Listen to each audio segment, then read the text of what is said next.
Hello and welcome to my channel. Welcome to this video about Carly connected car app and Bluetooth adapter.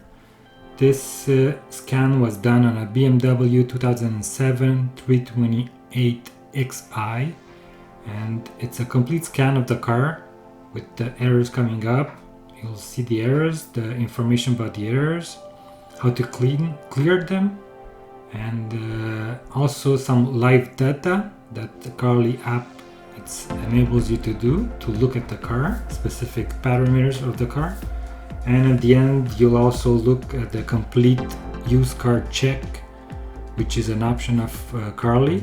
So you can check if you're looking to buy a used car, and this will enable you to look at the mileage if it's correct, the VIN numbers, the build date, and the average speed of the car. So these informations are very useful when you shop for a used car, so you won't get a bad used car.